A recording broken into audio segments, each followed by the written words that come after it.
Bueno, bienvenidos a todos los chicos de After, y creo que también hay algunos mirando por YouTube.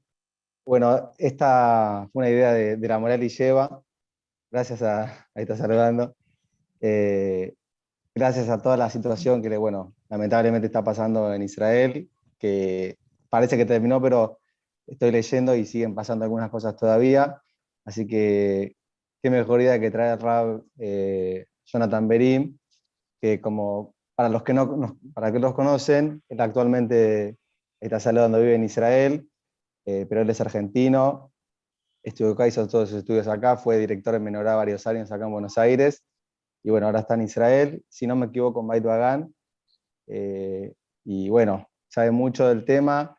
Pueden seguirlo en sus redes, sé que tiene un grupo de WhatsApp donde manda toda la información, que lo quiere después, le, se lo pueden pedir, mandamos el link. Yo personalmente lo sigo por Twitter, tiene Instagram, YouTube, todas las redes lo pueden seguir. Bueno, ya de antemano le agradecemos por la participación y sabemos que va a decir muy buenas palabras. Después, al final de la charla, vamos a habilitar los micrófonos, o por escrito, que levante la mano, que quiera hacer una pregunta, vamos a habilitar para preguntas. Así que bueno, Raúl, cuando quiere puede ya empezar a hablar. Bueno, ¿qué tal? Buenas tardes ahí, buenas noches por aquí. Gracias Guido, gracias a la Morales Lleva y al Moreuri por esta organización. Gracias por invitarme.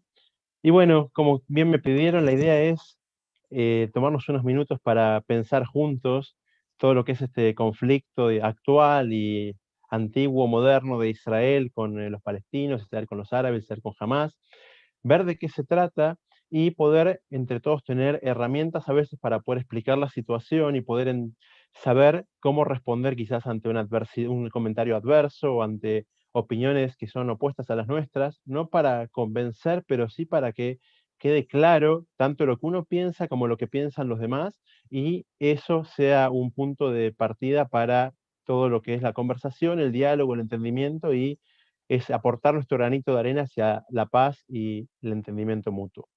Bueno, les voy a compartir acá la pantalla y voy a empezar mostrándoles uno de los tweets que hice en este momento. Creo que fue uno de los más retuiteados y compartidos. Ahí está la pantalla. ¿Lo ven bien? Bueno, esto fue un tweet del principio de la guerra que era para que la gente tome conciencia de lo que está pasando. O sea, en un momento empiezan los titulares de los diarios con Israel ataca Gaza, Israel destruye Gaza, bombardea Gaza, y yo les mostré a la gente este video, que en su momento, a ver si lo podemos ver, que fue un ataque sobre Tel Aviv, filmado desde más al sur.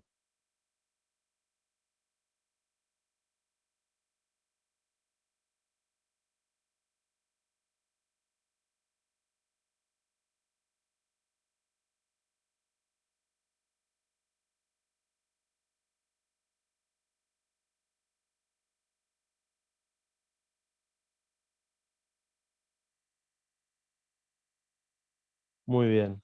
Sabiendo de la cúpula de hierro que tiene Israel, con ese sistema que armó con inversión multimillonaria para salvar la vida de los civiles, jamás lo que hacía era cada ráfaga de ataques eran mínimo 100 misiles o cohetes, depende de la situación, para tratar de superar esa barrera y tratar de golpear a Israel.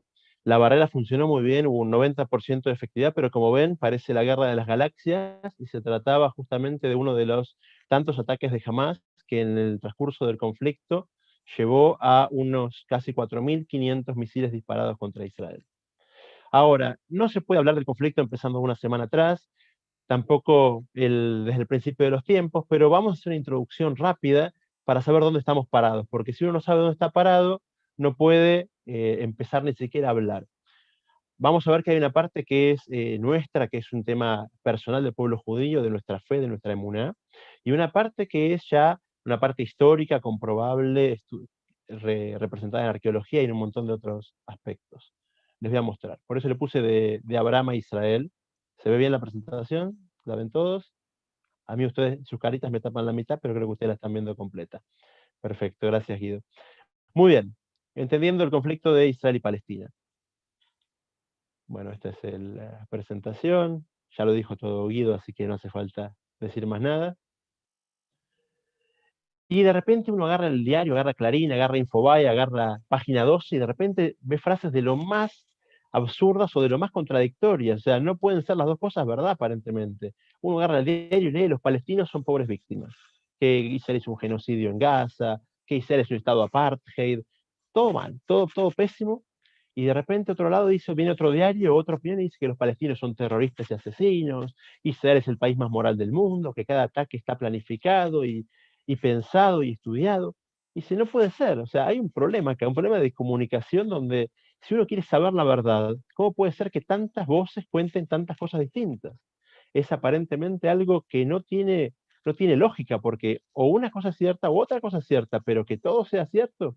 Y ahí pasamos a esta imagen que me gustó mucho usar. Verdad y posverdad. ¿Alguien tiene razón? Esta imagen que ustedes pueden ver acá, hay dos personas discutiendo. Hay una imagen en el suelo, uno dice que hay un 6, otro dice que hay un 9, y pueden estar quizás horas discutiendo hasta que uno quizás saca un misil y dispara contra la población civil del otro, pero de repente hay un 6 o hay un 9.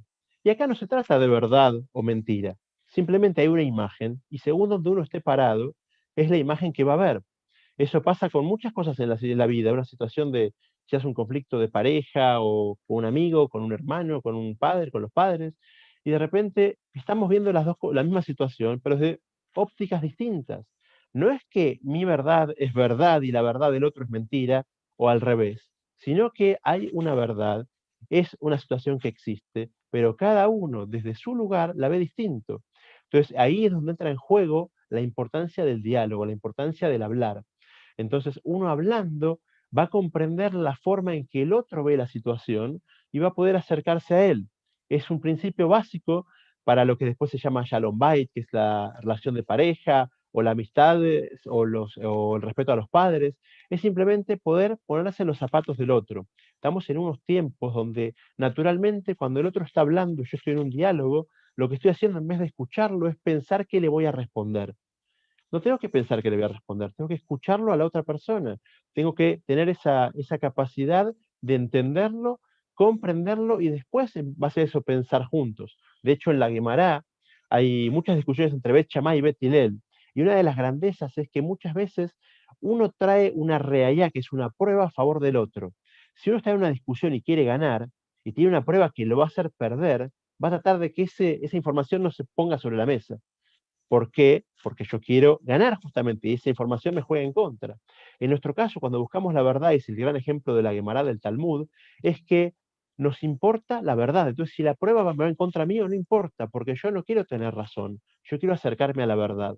Entonces, como primer punto, entender que hay distintas formas de ver las situaciones, distintas formas de ver la vida, y que a través del diálogo, no el confrontar, sino el diálogo honesto, de saber escuchar, saber dialogar, saber apreciar la posición del otro, eso va a hacer que uno se acerque a la otra persona. En el aspecto de la vida que sea, este mensaje nos va a servir para todo, ni hablar para lo que vamos a hablar a continuación, que es el conflicto árabe-israelí.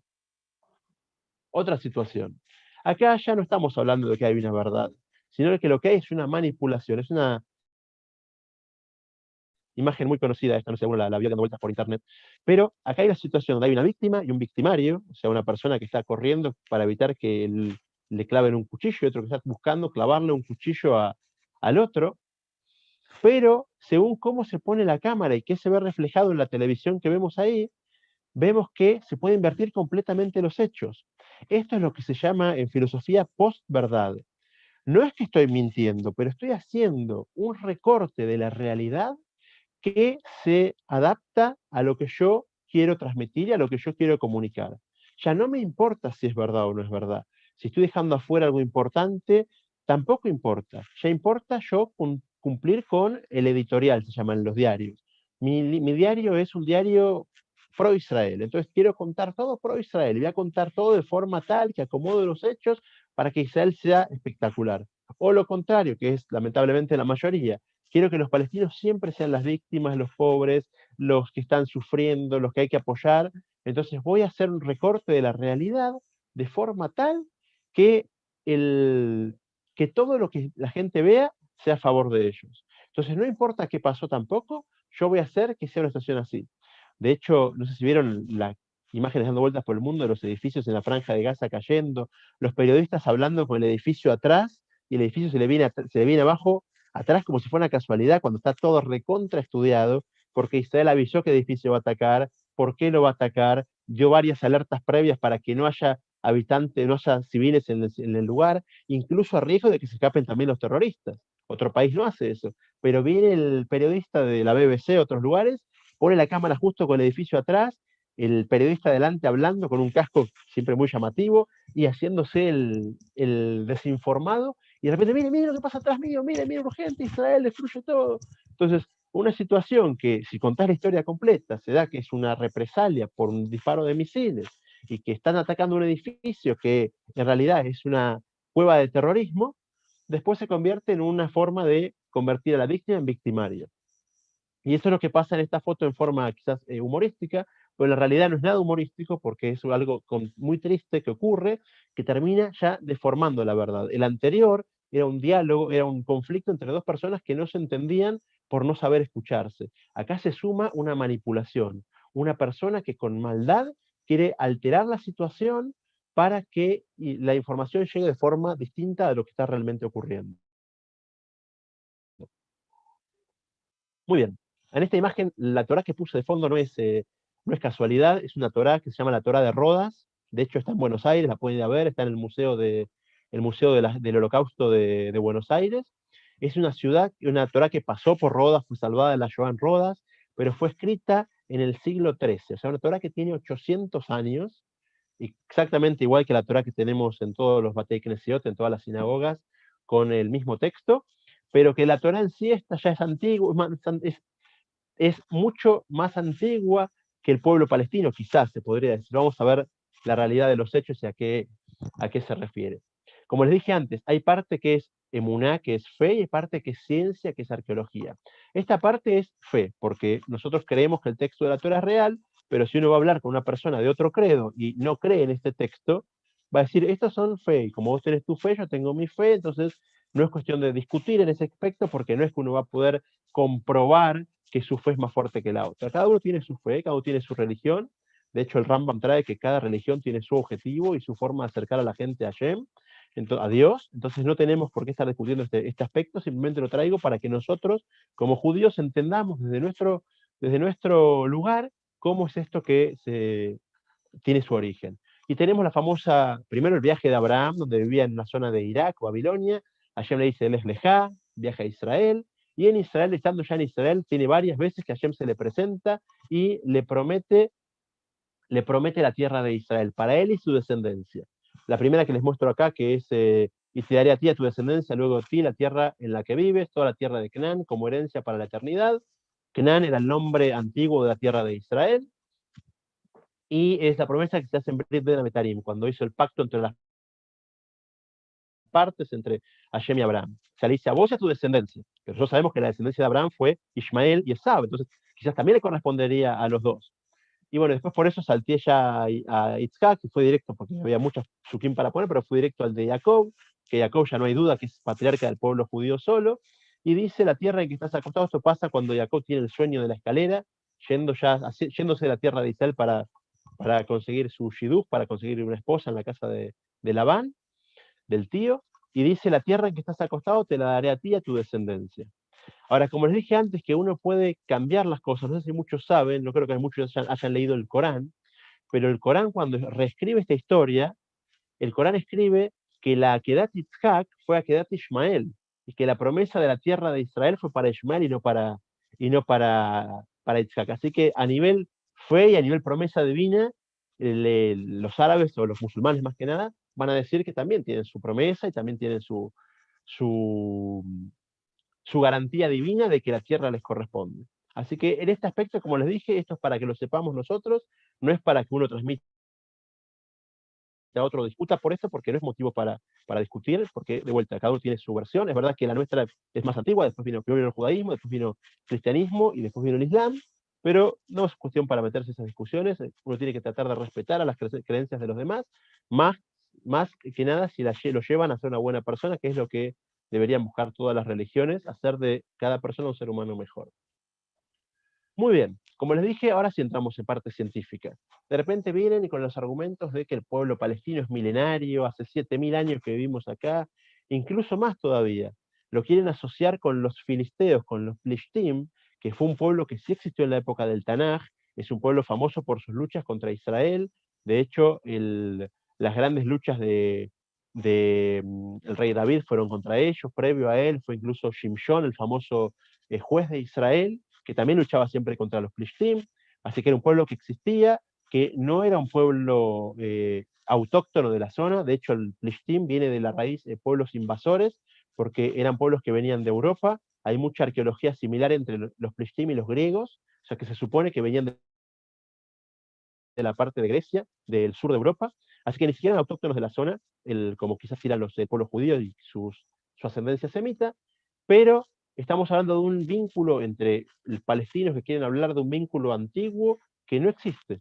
No hay vínculo entre los filisteos y entre los palestinos de hoy en día. Los filisteos terminaron de existir con la invasión de Nebuchadnezzar y Babilonia, cuando Asiria se lleva cautivo a todo el pueblo de Israel a Babilonia. En ese momento Israel pierde las 10 tribus que se van por el mundo. Es historia larga, pero no vamos a meternos en todos los detalles porque estaríamos acá varios meses. Pero en ese momento los Plishtim, los filisteos, dejan de existir. Acá vemos restos arqueológicos. Estamos hablando de pruebas contundentes de la existencia judía que también muchos ponen en duda. Cuando viene la UNESCO y dice, no, ¿saben qué? Esta tierra, antes de Al-Aqsa acá no había nada. Tenemos pruebas históricas, pruebas arqueológicas, científicas, ya no religiosas, de que sí habían cosas. De un lado podemos ver, vamos al lado derecho primero, saben que en arqueología lo que mejor se conserva son las monedas, porque las vasijas que son de barro o de otros elementos, o la piedra, se consume y desaparece, se rompe muy fácil, pero las piedras que están hechas, las monedas que están hechas en metal, son lo que más fácil se pueden encontrar. A la derecha podemos ver una piedra, que es una moneda que fue acuñada en la época de la revolución de la revuelta de Bar Kokhba. Estaba Roma dominando Israel, los judíos se rebelan contra Roma en la primera revolución cuando destruye Roma el Beit HaMikdash.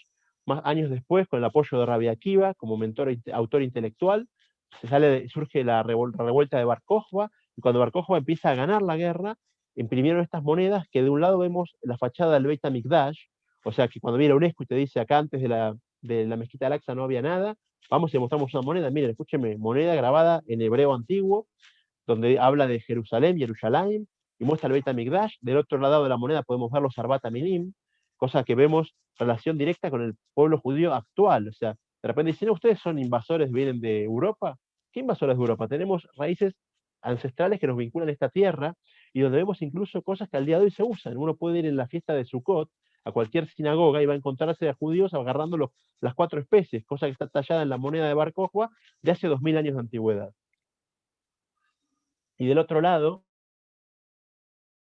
vemos una moneda que que tallaron en Roma cuando le ganaron al pueblo judío. Esta fue en la primera revolución del pueblo judío, donde si se fijan, no habla de Palestina, habla de Judea capta. Capta es en latín, capta es cautiva, que fue capturada, fue conquistada por los romanos, pero habla de Judea. Judea escrito, que lo pueden ver incluso sabiendo español, lo pueden ver. Pueden ver el Judea escrito en el costado de la moneda, de un lado la cara de Vespasiano y del otro Roma doblegando a Israel con Judea capta. Entonces vemos cómo incluso la arqueología va a hablar del vínculo entre el pueblo judío y la tierra de Israel. Así que no tenemos por qué poner ese vínculo, esa relación en duda. Muy bien. No solo eso, tenemos pruebas de los estados judíos que hubo en la tierra de Israel. No hubo nunca, hasta el día de hoy, hasta quizás los acuerdos de Oslo, que empezó a gestarse, un estado palestino. Pero estados judíos independientes y autónomos, tenemos el Reino Unido de Israel, bajo Shaul y David, donde hay arqueología, pero no tan contundente. Después hay arqueología contundente de los reinos divididos, el reino de Israel en el norte y el reino de Yehudá en el sur, que fue cuando las tribus se separan, 10 tribus para un lado y 2 tribus para el otro. Y en el último plano, el último mapa, podemos ver otro estado judío independiente en la zona, que es el estado de los Hashmonaim. En la época que estaba el imperio griego dominando Israel, empezó la revuelta que después dio lugar al milagro y a la fiesta de Hanukkah, donde los Maccabim, los Hashmonaim, terminaron armando un nuevo reino independiente que en su mayor extensión llegó a pintar todas todos los lugares que vemos, incluso desde el Beige hasta el Marrón Oscuro, que fue anexándose sucesivamente, pero llegó a dominar casi todo lo que es el Israel de hoy, incluida la Franja de Gaza. Falta el Negev, que nunca estuvo, pero vemos que la extensión también fue, y también era un Estado independiente judío en la zona. Esto es para la gente que viene a hablar con el argumento de la UNESCO. Viene la UNESCO a decir que no tenemos nada que ver con la zona. Hay pruebas contundentes de que esto sí fue así. Muy bien. Ahora, ¿qué pasa con Palestina? ¿Dónde empieza Palestina? La verdad es que hay dos comienzos. Hay un Palestina que es un lugar geográfico. Es el nombre de un país o de una región. Y otro que es un pueblo llamado Palestino, que viene mucho después, que ya lo vamos a ver. El primero que surge es el nombre Palestina como lugar geográfico. El emperador Adriano, que vemos aquí en su estatua, el emperador de Roma, él fue el que termina destruyendo, o sea, sofocando, se dice, la rebelión de Bar Kokhba en el año 133, que vimos antes la moneda. Termina destruyendo la ciudad de Beitar, el famoso desastre, un genocidio del pueblo judío, donde la Gemara dice que había sangre hasta el hocico de los caballos, estaban todos manchados con sangre, millones de muertos. Hay estimaciones que dicen que incluso la cantidad de muertos de Adriano fue mayor, proporcionalmente hablando, a la causada por Hitler en la Segunda Guerra Mundial con respecto al pueblo judío. Así que estamos hablando de un aniquilamiento judío terrible, donde Adriano se cansó del pueblo judío, dijo: voy a destruirlos a todos. De hecho, él fue el que termina destruyendo de raíz la ciudad de Jerusalén, y le cambia el nombre. Dice: no quiero que quede vestigio del pueblo judío acá. Esto va a ser una ciudad nueva que se va a llamar en honor mío. Vieron que él se llama de segundo nombre Helio, le puso Aelia Capitolina, la capital de Adriano, mi capital. Y barrió con lo que había. Él fue el que crea el cardo, no sé si alguno estuvo en la ciudad vieja de Jerusalén. Hay una parte que se llama el cardo romano fue construido por Adriano también, y él, en ese ataque contra el pueblo judío, donde quiso reescribir la historia para que el pueblo judío o deje de existir o pierda la fuerza que tuvo, porque fue una rebelión que golpeó a Roma muy fuerte, las dos que hizo el pueblo judío, la del 70 y la del 130. Entonces ahí fue que él dice: a partir de ahora, vieron el mapa que ven acá en el lado izquierdo, es un mapa del Imperio Romano de esa época, era el Imperio Romano quizás en su máxima extensión, donde dominaban todas las costas del mar Mediterráneo, y la provincia muestro acá con el mouse, la provincia de Israel, que se llamaba Judea, como vimos en la moneda, a partir de él cambia de nombre y se empezó a llamar Palestina. Fue una forma de golpear al pueblo judío. Incluso le puso un nombre de algo que él no conocía. ¿Cómo sabía que existían los Plishtim? Se habían desaparecido 1000 años, casi 500 años antes. En el año menos 600, estamos hablando 750 años antes, habían desaparecido. Él sabía de los Plishtim porque había leído el Tanaj, porque había leído la Biblia, vio las luchas de los judíos contra los Plishtim.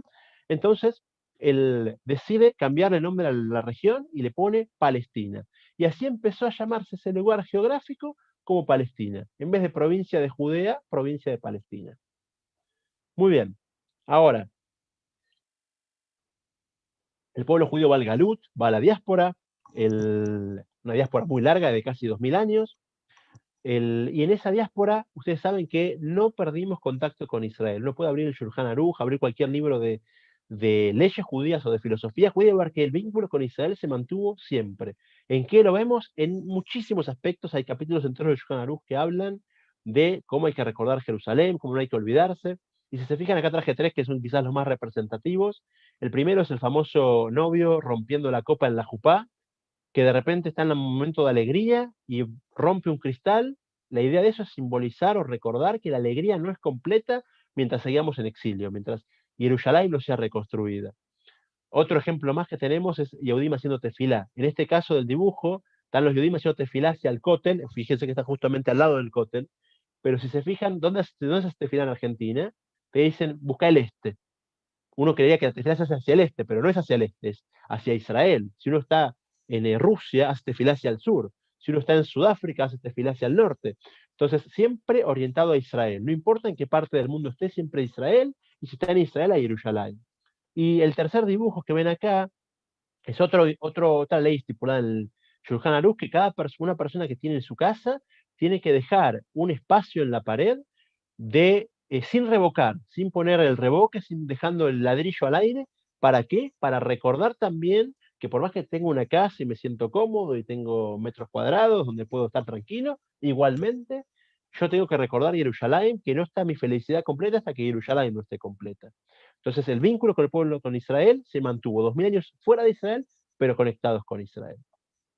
Muy bien, esto es ya llegando, saltamos 2000 años porque es mucha historia y es mucho tiempo.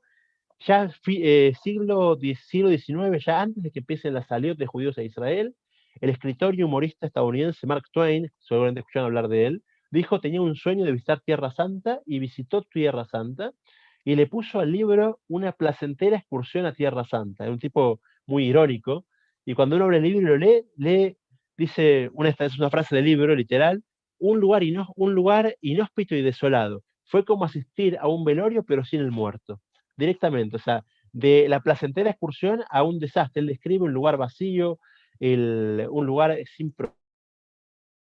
progreso, un lugar donde hay pobreza, donde los viejos palacios, porque Israel tenía todavía construcciones que tenía el día de hoy, milenarias, venidos abajo, polvorientos, vacíos. Entonces se encontró una tierra muy, muy vacía, no es que estaba totalmente vacía, había gente viviendo en el lugar, había árabes viviendo en el lugar, había judíos viviendo en el lugar, pero a nivel de desarrollo era un lugar que no distaba mucho de ser un gran desierto. Ahí, unas décadas después, con el nacionalismo en Europa, el sionismo, la autodeterminación, la famosa frase de una tierra sin gente para un gente sin tierra, entonces empiezan los judíos a viajar a Israel con mucho esfuerzo, ya no las salió primeras que eran puramente religiosas, donde se dedicaban a estudiar Torah en Israel y recibir fondos de afuera, vivían en la pobreza extrema. De hecho, el asentamiento en Israel nunca se perdió. De judíos hubo siempre, eran pocos, vivían en la pobreza, se llamaba el viejo Yishub, y se mantenían con las donaciones del resto del mundo. Pero ahí empieza el sionismo con la idea de levantar un país, levantar un lugar productivo, y ahí empezaron a venir muchos judíos, la población judía se multiplicó muchísimo en Israel en esa época, y también la población árabe. También empezó a crecer la población árabe, en parte porque al empezar a ver progreso en la zona, a ver el desarrollo económico, dijeron también, nosotros queremos ir. Así que justamente me pasó en Twitter hace poco, un hombre me dice, sí, pero vos vivís en Israel, pero tus abuelos ¿de dónde eran? Y yo le dije, mira, mis abuelos, como la gran mayoría de abuelos de Israel, tanto árabes como judíos, no eran de Israel, que son inmigrantes, porque es un país que se armó con inmigración, que es verdad que hubo judíos que estuvieron todo el tiempo acá y es verdad que hubo árabes todo el tiempo acá, pero la gran mayoría son inmigrantes, tanto de un lado como del otro. Muy bien. Y así seguimos avanzando y empieza el lío, bueno, muchos imperios dominaron la zona, el último fue Inglaterra. Inglaterra vio que una papa caliente, Israel, judíos, árabes peleándose por todo. Dijeron, ¿saben qué? La ONU recién formada, querida ONU, acá está mi regalo, esta es mi tierra de lo que yo llamo mandato británico de Palestina, encárguense ustedes, yo no puedo más con ellos. Y así fue que surge el famoso plan de partición de la ONU del 47, donde dijeron, hagamos dos estados. Y se fijan, los dos estados eran un estado judío, no había Israel todavía, y un estado árabe, no había Palestina. Estamos hablando de que la tierra había dos grupos muy numerosos, dos pueblos, el pueblo árabe, el pueblo judío, y dijeron, la ONU dijo, hagamos una división que sea mitad para cada uno. Había injusticias en la división, pero bueno, no vamos a meternos en todos los detalles. Bueno, se armó el plan de partición, pero los árabes dijeron, no queremos compartir nada, queremos todo para nosotros. Ahí vienen los famosos mapitas del engaño que se ponen por internet, donde antes era todo Palestina y de ahora es todo Israel, que también es mentira. Antes no era todo, nunca fue todo Palestina, antes era Inglaterra, antes era el Imperio Otomano, y así podemos ir para atrás todo el tiempo que quieran, hasta el final de los tiempos, nunca hubo en Palestina, pero hubo un proyecto al cual los mismos árabes, que por primera vez habían tenido un Estado independiente, dijeron que no, Israel dijo que sí, los árabes se agruparon para exterminar Israel, mandar a los judíos al mar, que fue el famoso eslogan árabe las guerras, tanto el 48, 67, 73, dijeron Israel no tiene que existir, vamos a destruirlo. Israel ganó la guerra, conquistó territorios en la guerra, armó un estado un poquito más defendible, porque ya de por sí era complicado defenderlo, imagínense si hubieran sido las fronteras originales, y ahí los árabes se ponen de acuerdo en la conferencia de Jartún en Sudán, después de la guerra de los 6 días, dijeron, con Israel nada, no lo reconocemos, para nosotros Israel no existe, con Israel no negociamos, Israel nunca va a haber paz. Y por eso hasta ese momento se seguía hablando del conflicto árabe-israelí. No iban a ver en ningún diario el conflicto palestino-israelí. Pero bueno, el tiempo siguió avanzando y en esa misma década nace el reclamo palestino. Los palestinos vieron que los árabes no los iban a ayudar mucho y dijeron, bueno, empecemos a movilizarnos nosotros porque en la práctica hay un pueblo árabe viviendo en Israel que también quiere su autonomía, por lo menos en la teoría, porque en los hechos, siempre que se les ofreció cosas, dijeron que no, pero hay algo que es un poquito se llama la apropiación del nombre. Hasta el 48 uno decía palestino, Palestina y se refería a una región geográfica. Por eso había palestinos judíos y palestinos árabes, como dijimos antes. Si se fijan, lo que sería la primera, el precursor del AL, el Palestín, ¿cómo se llamaba? Las líneas aéreas judías de Israel, Palestine no leo todo completo la foto porque la están tapando ustedes, pero Palestine Airways. De repente, las líneas aéreas israelíes que llegan abajo está escrito en hibrid, que dice Netivei Eretz Israel, eran Palestine Airways, porque el nombre palestino era tanto para judíos como para árabes. El famoso diario de hoy en día que se llama Jerusalem Post, que es uno de los diarios más antiguos de Israel, en ese momento se llamaba The Palestinian Post. Y era un diario judío hecho por judíos, donde fíjense cómo con orgullo y en tapa declaran que Israel nació. Pero el nombre, como les digo, era compartido. Todos usaban el nombre Palestina, no existía el palestino fuera de la región geográfica. Entonces, cuando en el 48 se declara el Estado de Israel, el nombre palestino quedó vacante. Y ahí fue que los árabes del lugar se apropian del nombre palestino y agarran todo lo que es palestino como una causa propia, cuando en realidad era hasta el momento un nombre compartido. Hay un famoso video que lo pueden buscar en YouTube de Golda Meir diciendo, yo soy palestina. Yo hasta el 48 mi pasaporte decía Palestina, no decía Israel. Entonces, ¿por qué ellos van a ser más palestinos que nosotros? Somos todos igual de palestinos. Muy bien.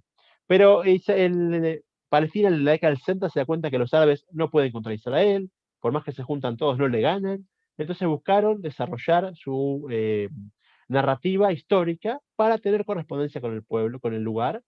Ahí surge Yasser Arafat, el famoso líder palestino, de hecho el primero. Pregunten a un palestino qué líder previo a Yasser Arafat tuvieron, no van a mencionar a ninguno porque es el primero. Y la creación de la bandera palestina en esa época, también la década del 60. Ahora, esto no quita que hoy en día el pueblo palestino exista, eso tenemos que también tener claro nosotros. No es que esto le quita legitimidad, sino que simplemente saber cuándo empezaron las cosas, y que nos vendan un discurso de mentiras, porque tenemos que justamente hablar o buscar la verdad y no vivir en una mentira. Muy bien. Y ahí empieza la violencia palestina, unos años después, primera intifada, segunda intifada, bueno, Operación Plomo Fundido, las luchas contra Gaza, que lamentablemente están siendo cíclicas. Yo estuve en Israel hace 7 años y medio y ya me tocó 2 conflictos con Gaza, 2 veces de disparos, incluso contra Jerusalén, que es donde yo vivo, 2014, 2021. Así que el conflicto en Gaza tiene su tiempo y hay algo especial en el conflicto en Gaza, que tenemos el resumen la última operación, la última guerra de la semana pasada, la última operación militar contra Gaza, la cantidad de ataques, la cantidad de víctimas. Pero hay algo especial con Gaza. Pero antes de llegar a eso, vamos a hablar del resto del mundo árabe. Como dijimos al principio, era el conflicto árabe-israelí, pero el conflicto árabe-israelí se terminó. En el 79 se firmó la paz con Egipto, que Egipto era y sigue siendo uno de los países árabes más poderosos de todos, firmó la paz con Israel. Después llegó incluso el acuerdo de paz con los palestinos, que está medio trabado el día de hoy. Después paz con Jordania. Entonces, todo el mundo árabe empezó a dividirse y no era árabe contra israelí. Pasó a ser algo mucho más puntual y mucho más reducido, que también es bueno saberlo. Porque de repente dice, ¿sabes qué? Israel odia a los árabes odian a Israel. No, tampoco es así. Baruch Hashem, gracias a Dios, cada vez hay más entendimiento y más cercanía con otros países. El, Incluso hasta el pacto con Jordania había una cláusula entre los árabes mismos que si negociaban con Israel ponían un apartado en los arreglos que decían, pero exigimos que arreglen con Palestina, porque había una regla que era Palestina primero. Ya con los acuerdos del último año que vemos en la foto de Bahrein, Sudán, Marruecos, Emiratos Árabes, ya se eliminó esa cláusula. Hacemos la paz con Israel porque queremos vínculo con Israel, y ya no porque tenemos que priorizar al pueblo palestino. Entonces vemos que hay un cambio rotundo en el mundo árabe que llevó a entendimiento con Israel y a fin de cuentas a prosperidad, porque de la guerra todos pierden económicamente, pierden vidas, que es lo más importante, y la paz trae prosperidad para todos. Así que ya no hay conflicto árabe-israelí, Incluso el conflicto palestino-israelí llegó a muchos puntos de entendimiento, todavía Oslo, y hubo varias ofertas de acuerdo. Pero ahora tenemos que hablar del conflicto que nos toca ahora, que es el conflicto con Hamas. Ya ni estamos hablando de los árabes, ya no estamos hablando de los palestinos, estamos hablando de Israel contra Hamas. Hamas es un grupo terrorista reconocido por gran parte de la comunidad internacional, Estados Unidos, toda la Unión Europea y muchos países más, Canadá, donde dicen, estos son terroristas, terroristas son gente que no tiene valores y busca atacar sin ninguna regla para con su único objetivo de ganar sus ideas. Y contrario a Fatah, que es el que gobierna hoy en día lo que es Yehuda y Shomron, Cisjordania, jamás son islamistas, son fanáticos religiosos. ¿Y qué problema hay con ellos? Que para ellos hay algo que se llama Dar el Islam. O sea, morada de la paz es todo territorio que alguna vez fue de los musulmanes. Y si alguna vez fue de los musulmanes, tiene que ser para siempre musulmán. Entonces, ellos en su carta, en su reclamo, contra Israel no dicen queremos Gaza, queremos Cisjordania. Ellos piden todo Israel. Se fijan los cantos que hay en todo el mundo, las manifestaciones del mundo entero, dicen desde el Jordán hasta el Mediterráneo. O sea, queremos eliminar a Israel de la faz de la tierra, eliminar a los judíos de ahí y quedarnos con todo. Entonces, con esta gente ya estamos hablando de que incluso la negociación se hace mucho más complicada. Y el actual conflicto tuvo varios desencadenantes que, de vuelta, cómo te lo cuenta la gente es distinto de lo que después pasó en la realidad. Yo lo llegué a llamar la intifada de TikTok a esto. ¿Conocen TikTok, la red social? Una de las pocas que no estoy metido todavía. Pero en esa red social la gente hace videos divertidos, graciosos, y se puso de moda un desafío en TikTok acá en Israel de los árabes, que era, el desafío era golpear a un judío y subirlo a la red social. Esto no salió en todos los medios. De repente sale que hay marchas de judíos en contra de los árabes de Jerusalén, de Jerusalén. Pero la gran parte fue desencadenada por estos videos. Para el que no lo vio, les voy a mostrar acá el video. Es muy cortito, son 10 segundos, pero miren lo que hacían como si fuera un chiste, como si fuera un juego, como si Israel estaría para chistes, ¿vieron? Con cosas que, un lugar tan delicado, miren lo que pasaba.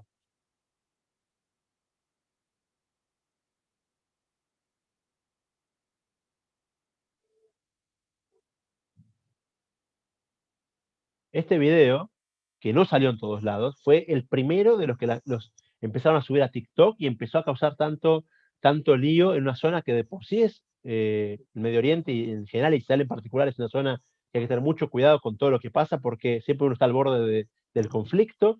Empezaron a circular estos videos que levantaron el enojo con razón de la parte judía de la ciudad de Jerusalén, de Jerusalén, y que desencadenaron después contramarchas, pero si de vuelta, ¿se acuerdan la foto que vimos al principio? Muchos medios de comunicación arrancaban con la marcha de judíos pidiendo muerte o ataque a árabes, que también es condenable, no es algo que nosotros como Yehudim tengamos que hacer, tenemos nuestra tefilá, o sea, Shalom y Morbav, decimos 3 veces por día pedimos por la paz, entonces no buscamos la venganza, sino que haya justicia. Entonces empezó con esto de TikTok. Después otra situación que hubo conflictiva es que se dio en Ramadán. Ramadán es un mes entero donde el Islam, los musulmanes, ayunan todo el mes, ayuno diurno, ayuno de día, donde de por sí es un mes también delicado, y si son situaciones complicadas, en meses complicados, todo se va gestando el caldo de cultivo para el conflicto. Una tercera cosa que pasó fue que el día de Yom Yerushalayim fue el día que empezó el ataque de Hamas contra Yerushalayim. O sea, estaba la marcha celebrando la unificación de Yerushalayim y toda la marcha salió corriendo a esconderse porque sonó la alarma. Yo tuve que salir corriendo también a buscar a mi hijo que estaba acá en un Macolet, en un almacén comprando algo, porque empezaron los disparos contra Yerushalayim y cuando están por llegar cuando llegan al Kotel, la marcha, que la policía pidió que no vayan al Kotel, al fueron igual. De repente los árabes empezaron a tirar bengalas, una bengala prendió fuego a un árbol, y entonces de repente difundieron que los judíos festejaban que se prendía fuego al Aqsa. O sea, que se prendía fuego un lugar que es sagrado para los musulmanes. También es una forma de querer apagar un incendio con querosén, con nafta, porque no estaban festejando que se prendía fuego al Aqsa, tampoco prendieron fuego al Aqsa como muchos trataron de decir, sino que un palestino que de por sí faltó respeto a su lugar sagrado, llevando piedras para atacar o llevando fuegos artificiales, prendió fuego un árbol y eso daba la impresión de que los judíos festejaban desde Israel, desde la explanada del Kotel, que se prendía fuego la mezquita, cuando no era así, Pero de vuelta, todas son cosas que van sumando leña al fuego, incluso cuando la policía entró a la mezquita para que dejen de tirar piedras, que dejen de tirar bombas molotov y estas fuegos artificiales, también de repente Israel invade Al-Aqsa.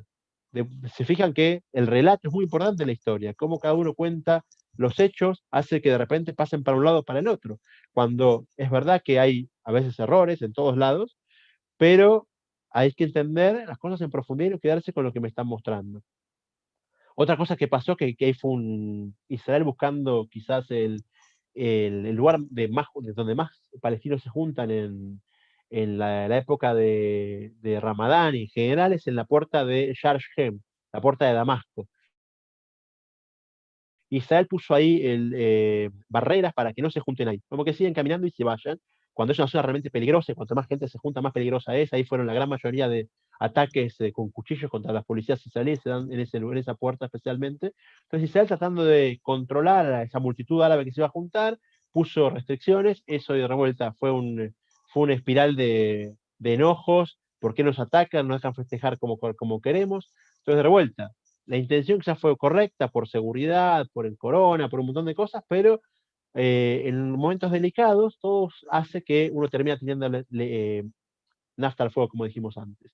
Y el último tema que se habló mucho es Sheikh Jarrah. Es un barrio que donde hay un conflicto, que puede ser un conflicto en Buenos Aires por una medianera, pero acá, como se tocan lugares delicados, uno toca un nervio, donde toca una llaga.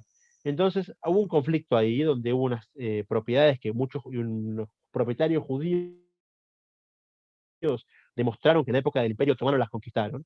Después, cuando Jordania agarra el lugar, desplazó a los judíos, los echó de ahí, les asignó la casa a palestinos que habían sido echados de Israel, o sea que más o menos fue una especie de empate 1-1, pero ahora con Israel gobernando, y estos judíos dijeron, bueno, queremos que nos reconozcan que la tierra es nuestra. Hace muchos años que está esto en conflicto, los judíos no quieren ir a vivir ahí porque es un barrio que es un barrio árabe, pero dijeron, bueno, pero que paguen el alquiler que corresponde porque somos los dueños de la propiedad. Los palestinos dejaron de pagar, fueron a juicio, y ese juicio se fue elevando en el sistema judicial israelí hasta que llegó a la Corte Suprema. Y de vuelta, ¿cómo lo cuentan? Nos lo cuentan como los colonos israelíes tratando de sacar a los palestinos de su casa. Entonces vemos cómo de vuelta, cómo uno cuenta la situación, hace que el conflicto vaya para un lado o para otro. Y eso es lo más delicado de todo esto, porque es cuestión de tratar de informarse, de saber la verdad y no quedarse con la información parcializada de las cosas.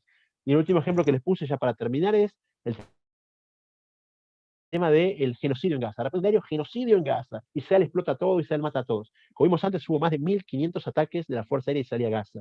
Y hubo, según el Ministerio Palestino, que es el Ministerio de Salud de Gaza, que lo maneja Hamas, o sea, que te cuenta lo que ellos quieren contarte, te dice que hubo 200 muertos. Con el poder de las bombas israelíes y la destrucción que pueden causar, como vimos en el edificio que se cayó abajo, los muertos, si Israel quisiera destruir Gaza, serían contados por miles. Sabemos que hay ataques precisos, quirúrgicos, hay videos de cómo la Fuerza Aérea cancela ataques porque hay civiles o por cómo avisa. Entonces, de vuelta, fue un ataque muy preciso tratando de luchar contra este grupo terrorista que es Hamas, que se esconde en escuelas, se esconde en lugares civiles. Entonces, es muy complicado la lucha contra ellos, pero donde Israel toma los recaudos para que el daño sea siempre el menor, incluso más todavía. Los mismos misiles de Hamas, de los que dijimos de 4.500 misiles que dispararon, 700 misiles cayeron en Gaza. Fallas técnicas, mal error de cálculo, lo que quieras. Y eso ya no estaban ya estudiados como Israel, dónde cae, cómo cae, a quién y el aviso para que nadie se lastime. Cayeron en casa, cayeron en familias. Entonces, gran parte de las víctimas fueron por culpa de ellos, pero un diario agarra que el Ministerio de Salud de Gaza informa 200 muertes, chau, y se mató 200 personas. Entonces, hay que agarrar las cosas con pinzas, hay que tener todo en forma de minuto que empezó esto de vuelta, todo con mucho cuidado para no dejarse convencer por esta desinformación. Y para terminar ahora sí, antes de darle lugar a las preguntas, les voy a contar algo qué se puede hacer de todo esto. Siempre uno tiene que ver de las cosas que aprende, de las cosas que escucha, hacia dónde enfocarlas en un aspecto judaico, en un aspecto espiritual, hacia dónde encauzar lo que está sucediendo. Y pensé que nos podemos basar en la Gemara Rosh Hashanah, Rashi, la Gemara Rosh Hashanah. La Gemara está hablando ahí de Berajot. ¿Saben qué? Antes de hacer una mitzvah, antes de cumplir un precepto, uno hace una verajá, que es una forma de prepararse para el precepto que va a cumplir. Sea Shakol y Avitaró porque va a comer un chocolate, o sea Leanías tefilín porque se va a poner el tefilín. La mitzvah de las filacterias, el tefilín. Entonces, una persona que ya cumplió con la mitzvah puede decir la verajá por otro que no la cumplió. Yo me puse tefilim a la mañana, viene mi amigo, quiere poner tefilim, no sabe decir la verajá, yo puedo decir la verajá por él. ¿Cómo puede ser? Si yo ya dije la verajá por mí, no tengo que decirla, no debería tener que decirla de vuelta. Dice la Gemara que se puede, y Rashi explica por qué. Dice, porque todo Israel es garante el uno por el otro.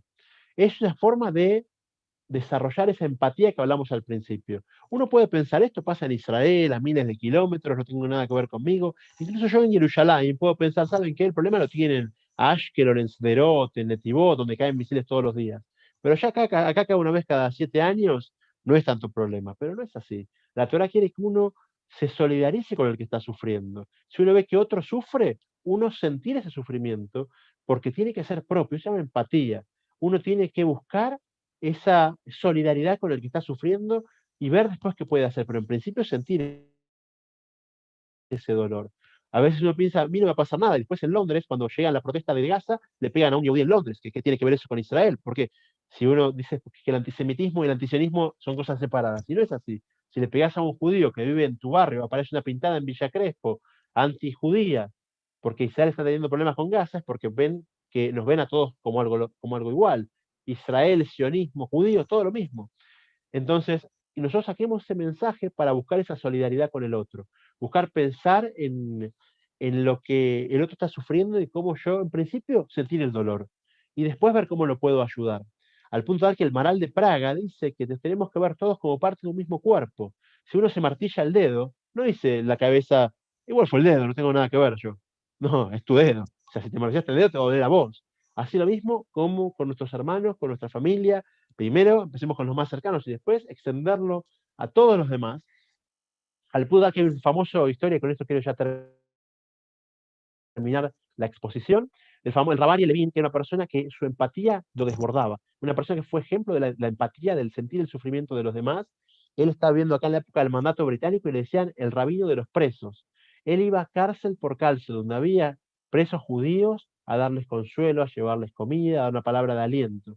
¿No tenía cosas para hacer? Sí tenía cosas para hacer, pero si hay un hermano mío en la cárcel sufriendo, tengo que hacer todo lo posible para disminuir ese sufrimiento. Y con él ocurrió la famosa historia de que en un momento a la esposa se le infectó el pie y estaba con dolores terribles y fueron a ver al doctor.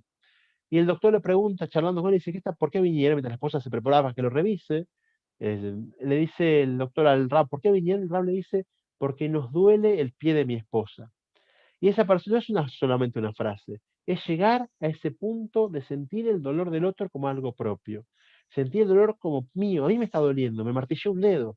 No es mi esposa, no es mi amigo, no es el israelí de Ashkelon. Somos todos, estamos todos sufriendo cuando hay una injusticia, cuando a alguien le pasa algo así. Entonces tenemos que agarrar este concepto, desarrollarlo en nuestro corazón, primero para hacer tefilá, pedir por la paz de Ashkelon, de Netivot, de Jerusalén, de Argentina y de todo el mundo.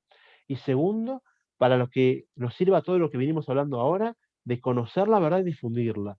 No dejar que cuando alguien dice que Israel es genocida o que hay una apartheid o ciertas situaciones así conflictivas, estemos sin respuesta. Tenemos que dar lugar al diálogo, pero para enseñar, para informar y para que todos estemos juntos y unidos en pos de este camino que es el empatizar, el solidarizarse y el hacer de todo este mundo un lugar un poquito mejor.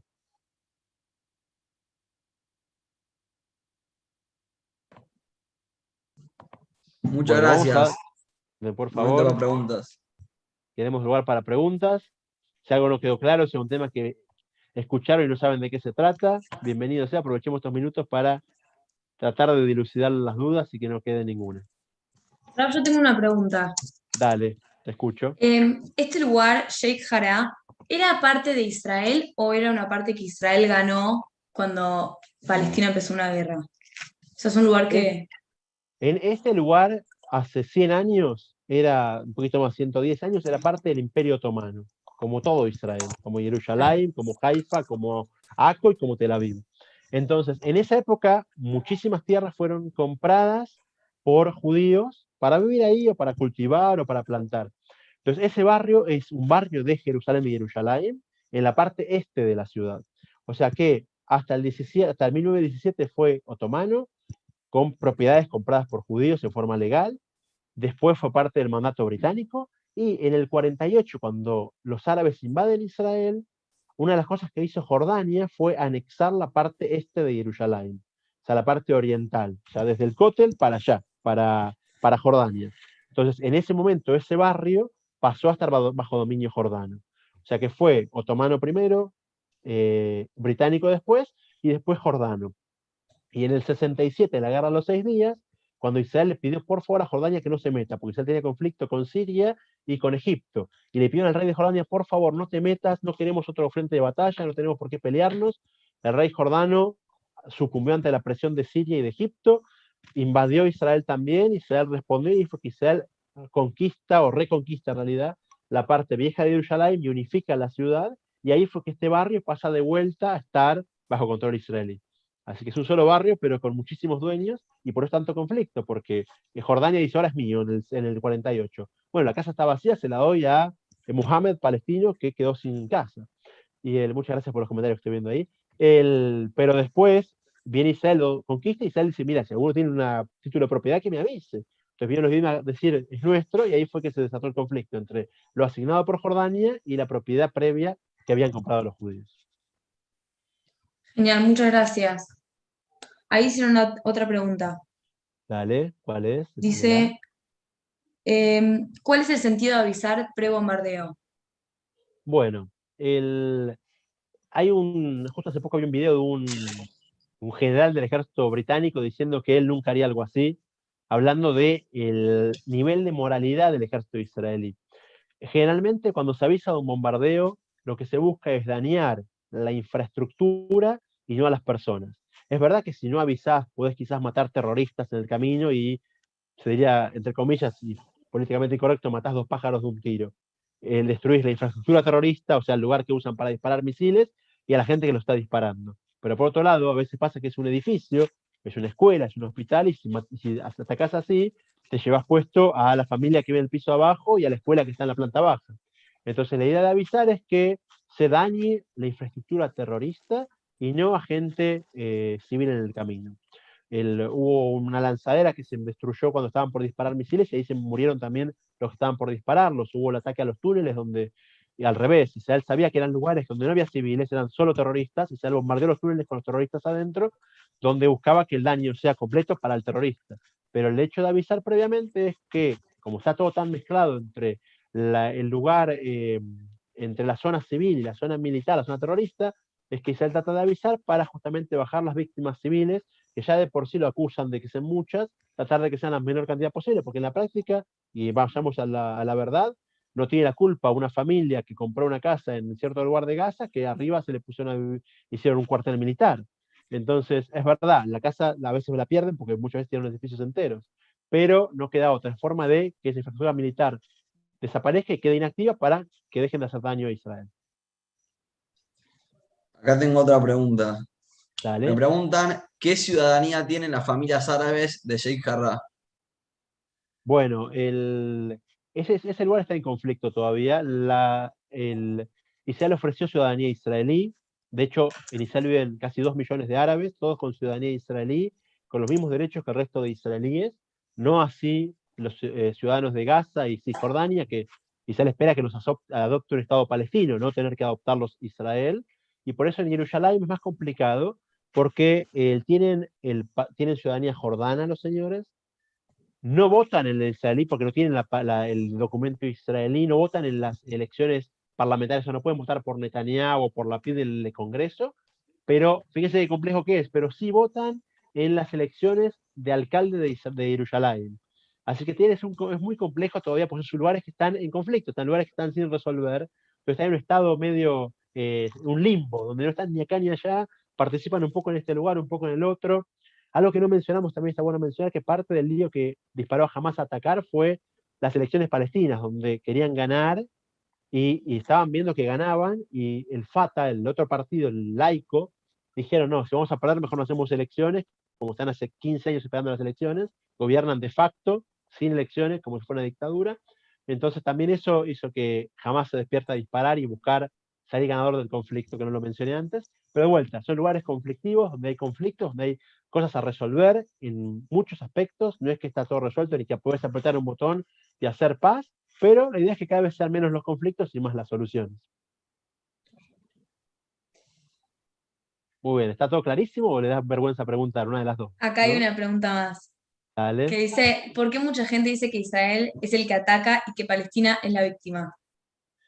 Bueno, eso tiene muchos aspectos. Yo en un hilo que armé en Twitter también lo leyó mucha gente, traté de hablar del tema, por lo menos algo poquito. Por un lado hay intereses políticos. Hay gente que está a favor de la causa palestina, por ejemplo. O digamos más, el comunicado de la Cancillería Argentina, que nos toca a todos más de cerca por ser argentinos. De repente un comunicado que dice la violencia desproporcionada. Están bombardeando ciudades civiles y de repente hablas de desproporción, habla de queremos la paz, si querés, pero no hables de desproporción. Entonces hay intereses ahí. Y de repente Argentina salió en su momento con Venezuela, con Irán. Entonces, si habla mal de Israel, queda fuera de ese bloque al que quiere pertenecer. Entonces, hay un tema de intereses políticos y económicos que afectan. Intereses editoriales. De repente, un diario es financiado por plata iraní. Por ejemplo, ese RT que está en Internet o Al Jazeera en Qatar. De repente, son diarios que tienen financiación de gente que está en contra de Israel. Entonces, no pueden hablar de otra forma. Tienen que hablar, sí, ahora voy a hablar de eso, lo que dijo Gastón justamente, al hablar por política o por económicamente, se ven obligados a decir ciertas cosas. Ahora, el tercer motivo, que es un motivo que se puede pensar lo que es el kafsehut, que es pensar para bien, es que hubo en la historia mucha clase de abusos. Abusos de patrones contra empleados que trabajaban 7 días por semana sin descanso, abusos de potencias invasoras que se aprovechan de la potencia de la gente de la gente local, y un montón de clases de abusos. Y de repente hay movimientos de izquierda que dicen que tengo una advertencia, la batería, bueno, tenemos batería todavía. Que de repente uno busca solidarizarse con el más débil, que eso surge de algo bueno, buscar ayudar a la víctima. El problema es que si queremos que todo es blanco y negro y pensamos que todo es así, o de un lado o del otro, de repente nos va a pasar que vamos a fallar en que cuando a veces no hay blanco y negro, no hay víctima y victimario, vamos automáticamente con el que nos parece el más débil. Y eso puede ser peligroso. Hace falta que tengamos también cuidado en ese aspecto, que incluso que seamos buenos, queremos proteger al débil, no por eso nos pasemos de lado y terminamos haciendo una injusticia. Y la pregunta esta de la batalla publicitaria que dice, ¿cómo fue que perdimos la batalla publicitaria? ¿Desde cuándo perdimos la opinión pública? Bueno, eso es una buena pregunta, es histórica. El origen principal de esto es en la guerra del 67, los 6 días. Ahí de repente Israel aparece hasta que eran judíos con armas débiles, armas flojas que pudieron conseguir, que pudieron comprar rápido antes que los ataquen los árabes, y de repente agarran los 6 días, pasa a Israel que en 6 días reventó a todos los ejércitos árabes. Entonces ahí se empezó a dar vuelta la historia y ver a Israel como el estado colonizador y opresor. Que de vuelta, el conflicto no es blanco y negro, no es Boca y River, no es real ni una cosa ni la otra, y tampoco creo que hayamos perdido la batalla publicitaria como dice el mensaje. La verdad que cada vez más medios que hablan bien de Israel, tanto en Argentina como en el resto del mundo. Así que justamente hablar de los dos aspectos, tratar de ser lo más objetivo posible y como les dije antes, tratar de contar lo que pasa, la verdad y no estar haciendo partidismo en pos de un lado o de otro. Raúl, yo tengo dos preguntas. Vale. Bueno, primero que todo, muy buena la charla. Y bueno, una es más personal. Muchos acá se hablaban en Argentina como que, qué miedo de Israel, la están pasando mal, deben tener mucho miedo, pero mucha otra Sí. gente también decía, como que al revés, tengo ganas de estar allá ahora. Como que a mí mismo me pasó, igual lo digo desde acá como en mi casa, pero como que me da ganas de estar allá tratando de ayudar o algo así. Obviamente no en las ciudades donde caían misiles todo el día, sino que más en Jerusalén, que cada tanto sonaba.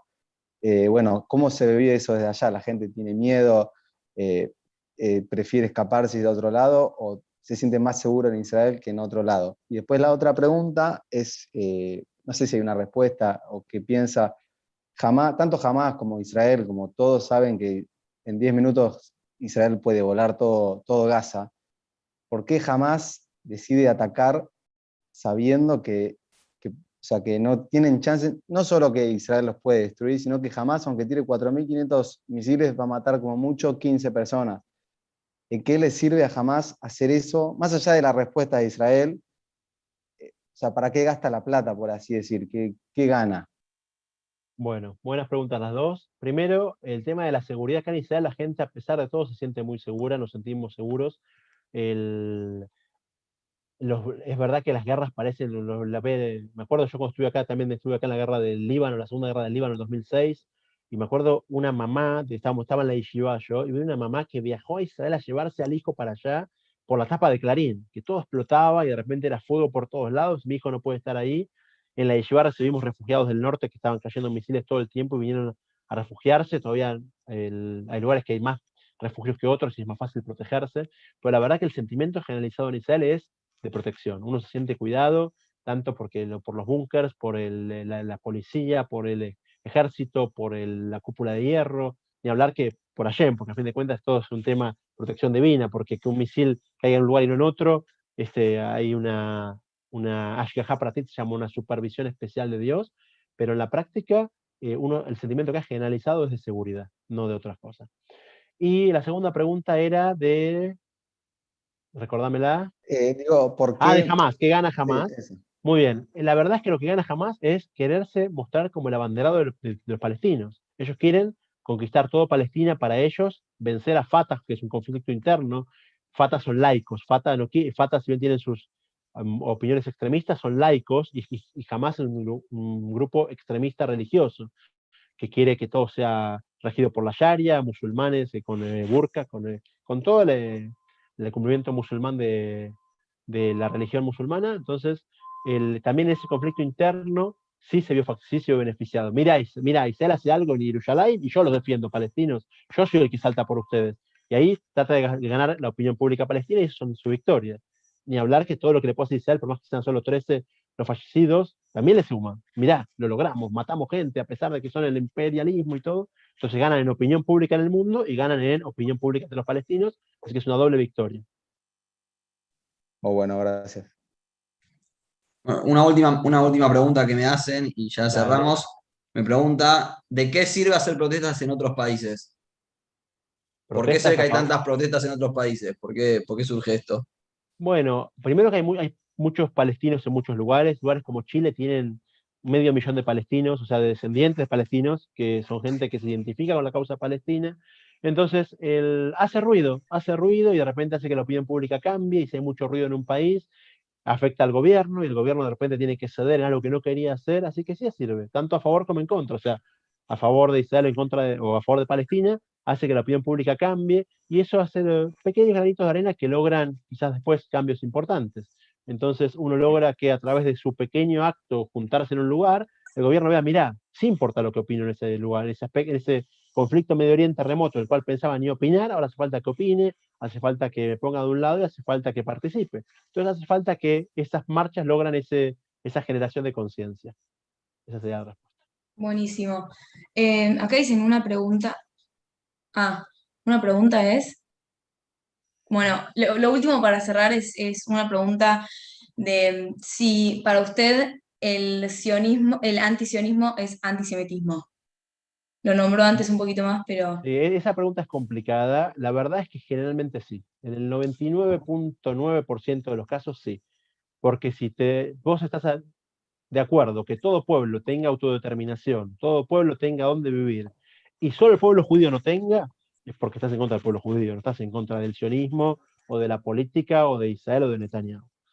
Después está el antisionismo religioso específico que habría que analizar, lo que la opinión del Rebbe Joel de Satmer, que era un tema, se puede llamar técnico, talmúdico, que es para analizar en profundidad, que hoy en día no es la opinión mayoritaria del pueblo judío. La opinión del pueblo judío se va con el Or Sameach y con todos los grandes rabanim que hablan del asentamiento en Israel, pero pero en la práctica, como les dije antes, 99.9% de la gente esta es antisemita.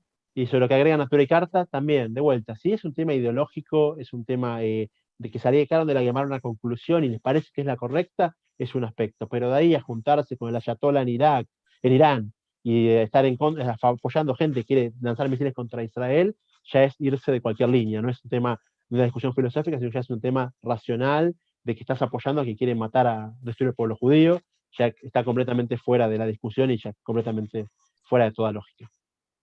Bueno, Rob, muchas gracias por la charla. Ahora a ustedes Aprovechamos gracias por para la invitación. promocionar. El que quiera hacer más preguntas lo puede hacer por Twitter. Supongo que Rob contestará mañana. Problema, Gracias por quedarse hasta tan tarde. Y bueno, saludos a todos los chicos que participaron. Y los esperamos en la próxima charla. Saludos a todos. Muchas gracias. Gracias por todo. Nos vemos.